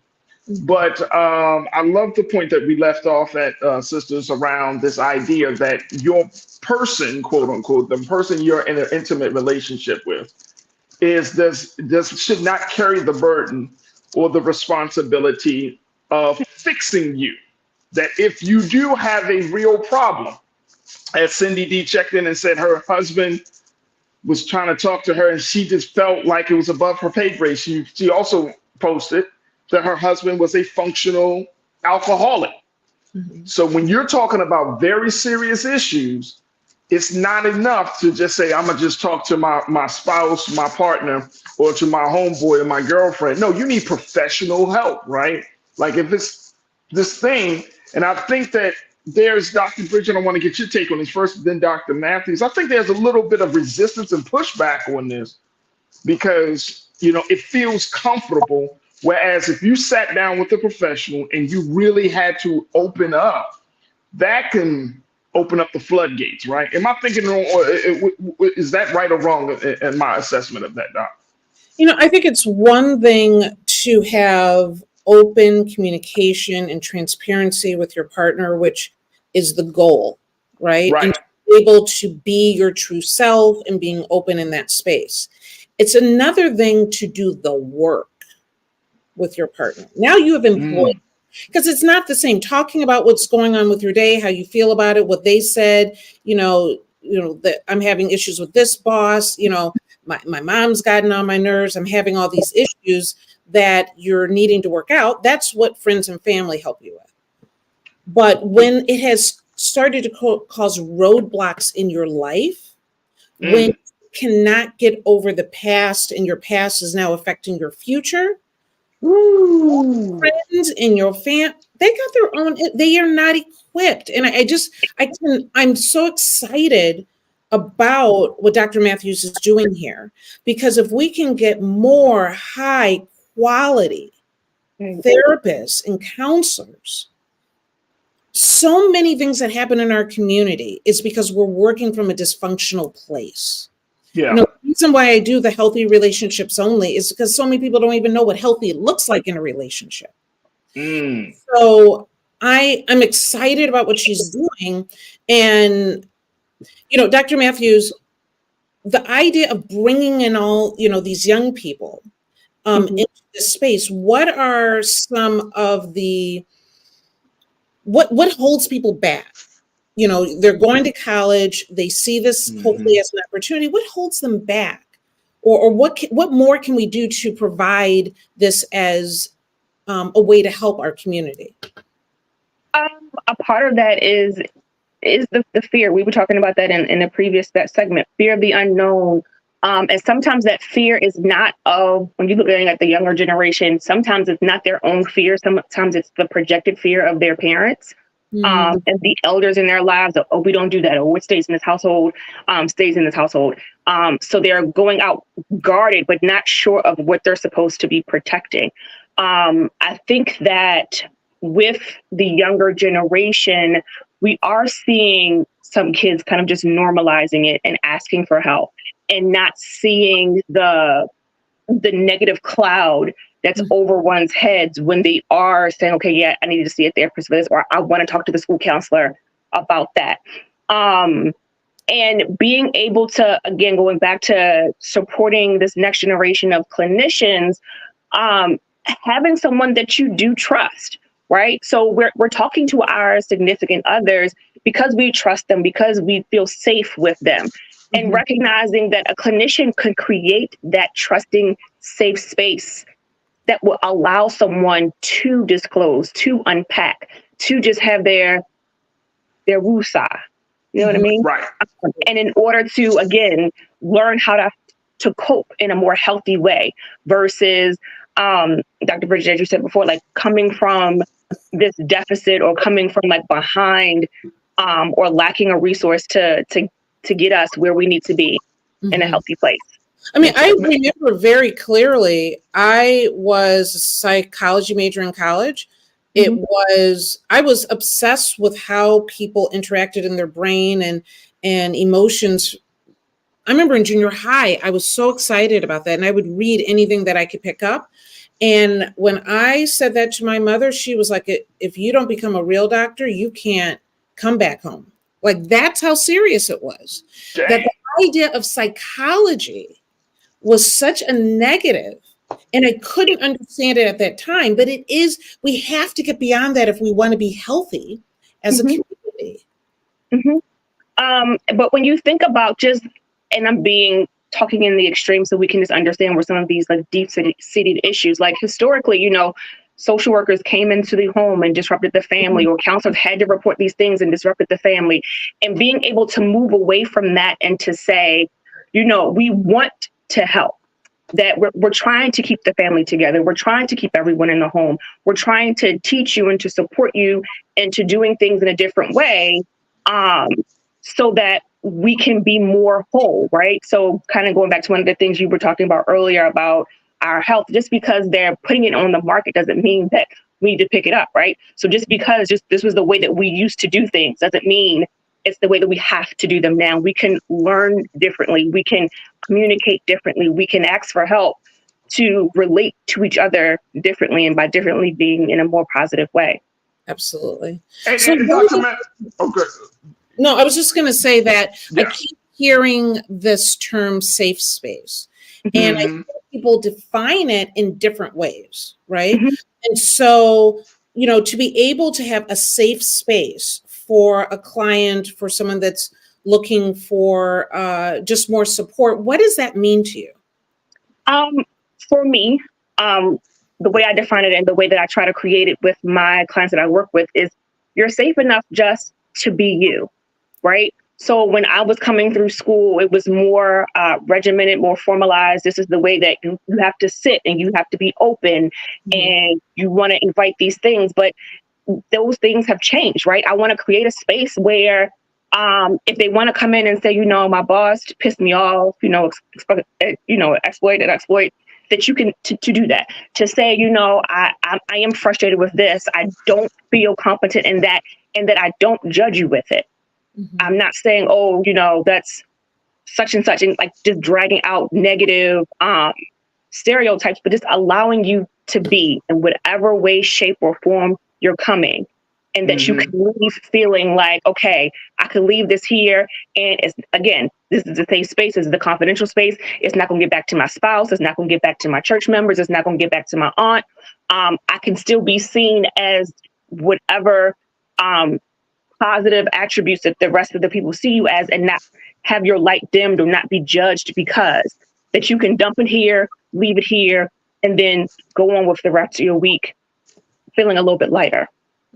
And I think Dr. Bridget and Dr. Matthews, when we're talking about safe space, a couple of things come to mind. That you can have a safe space with your partner, your spouse, but because, as you mentioned, Dr. Matthews, if they are in love with you, if this is the person that you are experiencing life with, and you tell them about certain things, then they're going to automatically be biased, and they're going to jump in and say, well, why you didn't, they might become defensive. You know what I'm saying? Because I hear a lot of people, we always talking about safe spaces, being able to say it. But sometimes that's the hardest thing to establish with those who are closest to you, is the safe space, right? Versus going to not a stranger, but going to somebody that's not in your everyday world. And you can just put it out there and be able to kind of process it and think through it. And so it makes me wonder that, how do we, as Dr. Bridget has always been talking to us about healthy relationships, how do we temper the expectations and make sure that any one of us that are partnered up, that we do create a safe space, but at the same time, giving our partner, the person that we experience a life with, time for themselves. You know what I'm saying? To be able to process certain things, because some people take it as a real offense. That and I remember reading Bell Hooks' book, The Will to Change.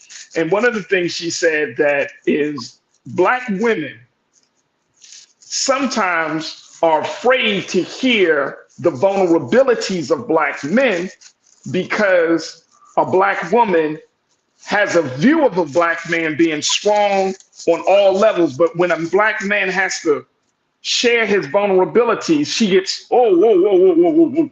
What's going on here? Now there's a sign of weakness. There's a sign that you may not be that guy that you had positioned yourself to be.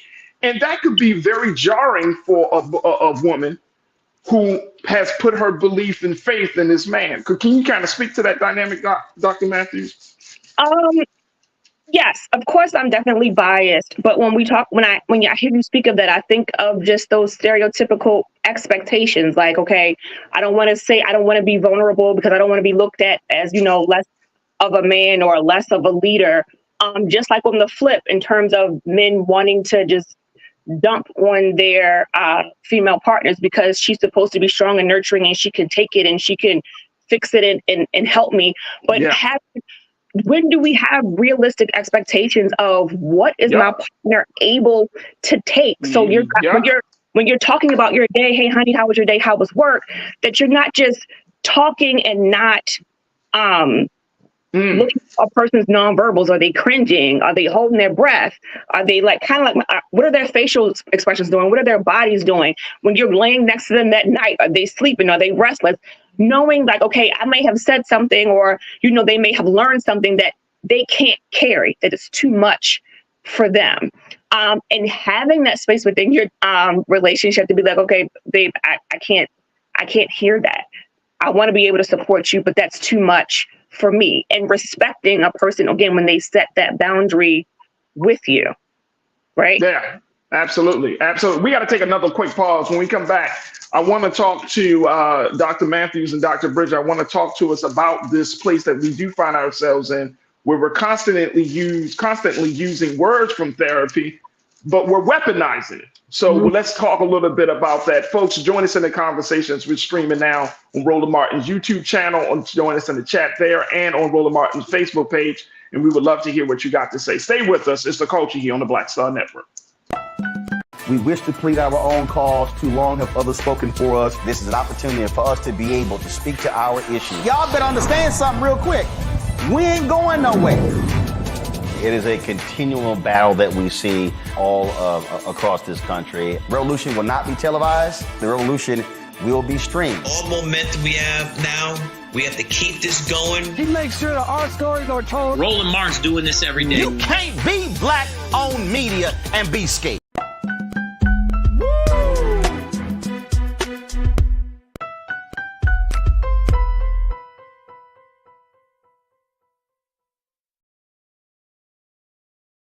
All right, folks, welcome back to The Culture. We've been having a dynamic conversation as part of our Reclaim Your Wellness segment with Dr. Bridget, MD.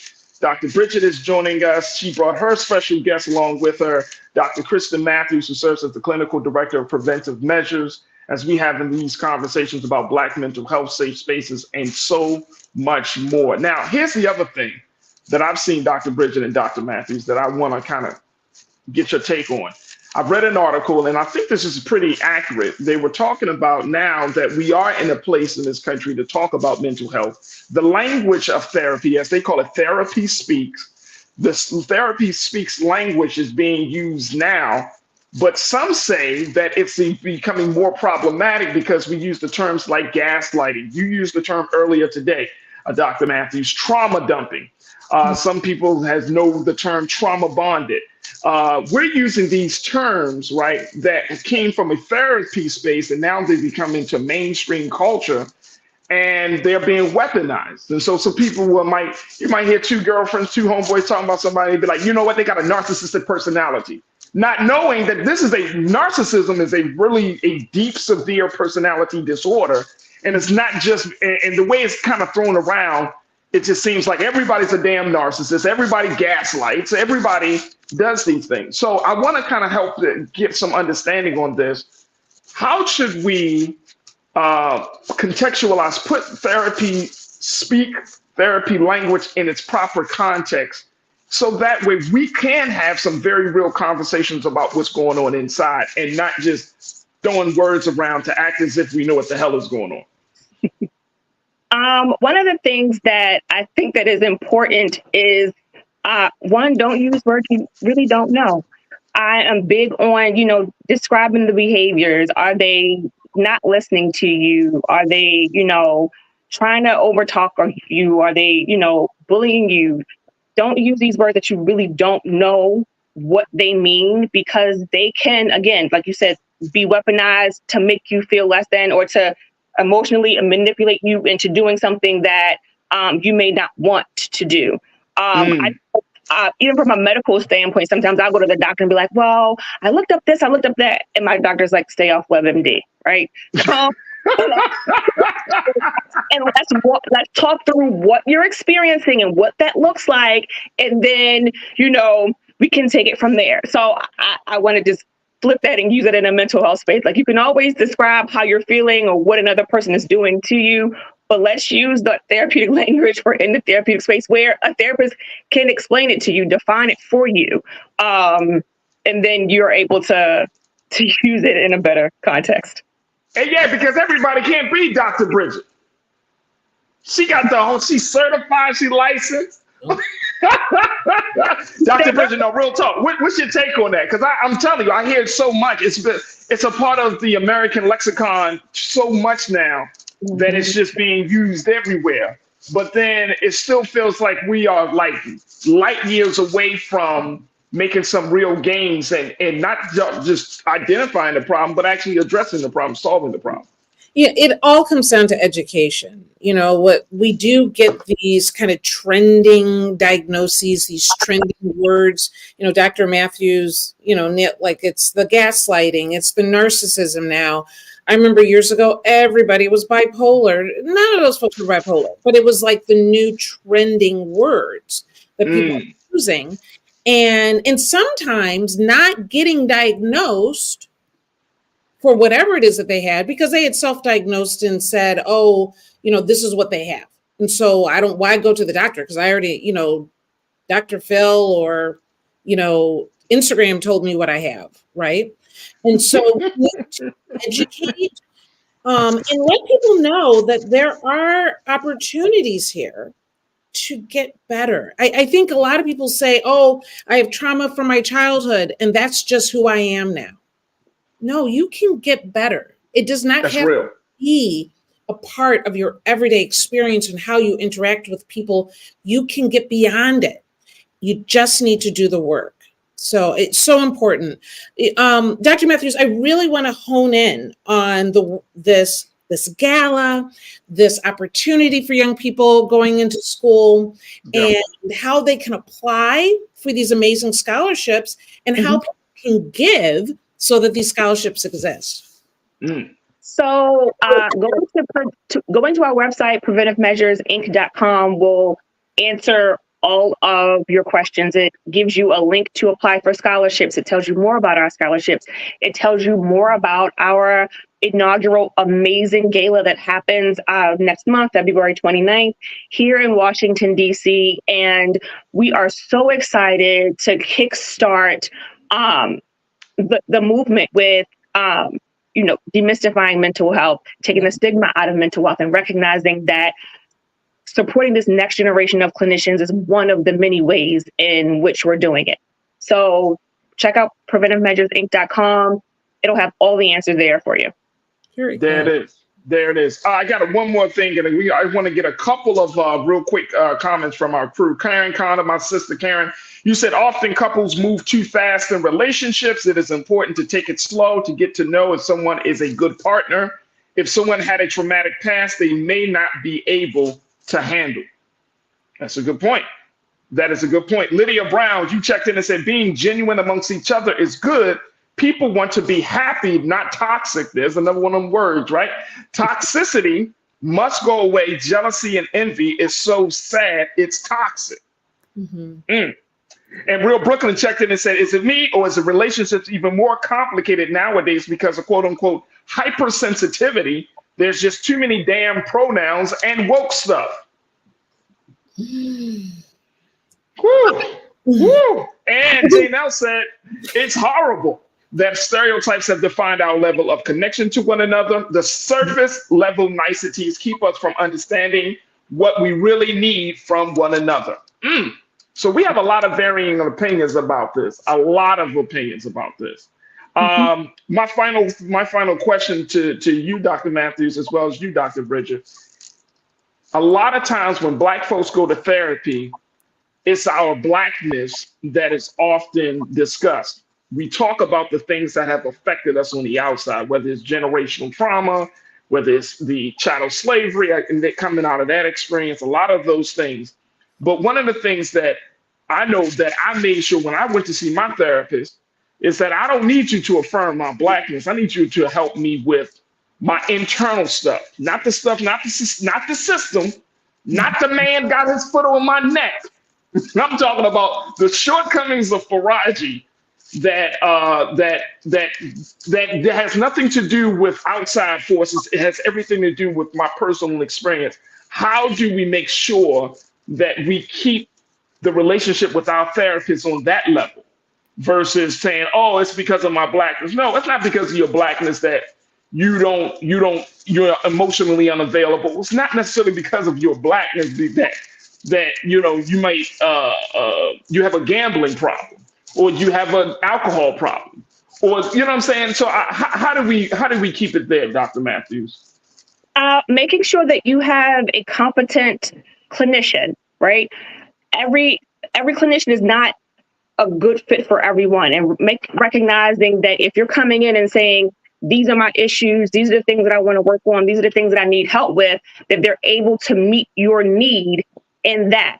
And what I always encourage anyone, if they're not able to meet that need, it doesn't mean that they're not, competent in doing what they're called to do. They're just not a good fit for you. So go and find another one and another one into a fit. Don't quit on therapy at all just because they couldn't meet your need, but find a good clinician that's a good fit for you for whatever you need. There it is right there. Dr. Bridget, I can't thank you enough, my sister, Absolutely, for bringing Dr. Matthews to the platform, to the conversation.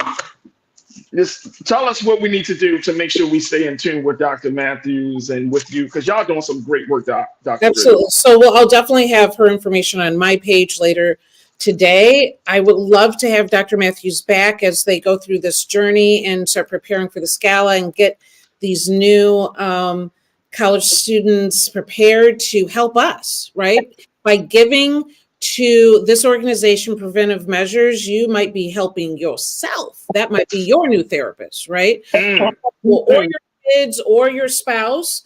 And so definitely support what they're doing here. I'm so excited about it. And, the more Black and brown people that we have in the space, the healthier we are as a community. So thank you, Dr. Matthews, for coming on. We'll have to have you back. Yes. I enjoyed it. This is a wonderful conversation. Keep doing the work. I get excited every time that I hear of us having these conversations in these spaces. Again, the idea of just normalizing it and asking for help and getting and supporting the next generation of clinicians that are going to provide quality help for us when we ask for it. So thank you.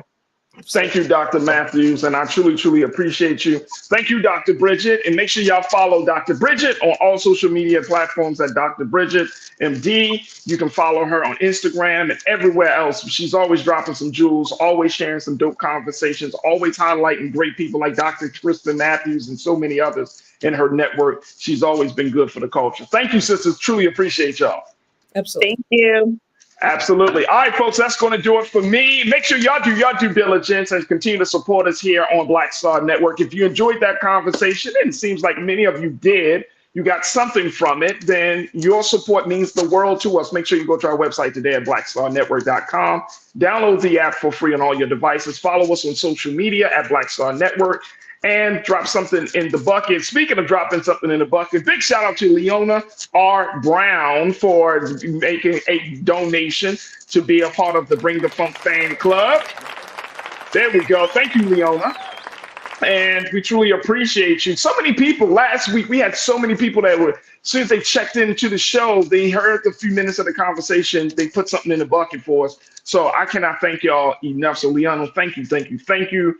And my brother Ronald Rogers checked in earlier today and put something in the bucket for us as well. So thank you for your support. Folks, stay tuned. Up next at 6 p.m. is Roland Martin Unfiltered. Follow me on all social media platforms, but I need some new followers some more followers so we can continue to have these conversations. My Instagram at The Real Farajii. You can follow me there, as well as on Twitter at Farajii. On Facebook, I'm Farajii Muhammad, and I would love to connect with you. So stay tuned. Up next is Roland Martin Unfiltered. As always, never be afraid to challenge what's wrong. Stand for what's right while being yourself in the process. God willing, we will talk tomorrow for another exciting edition of The Culture right here, exclusively here on the Black Star Network. Have a great evening. Peace.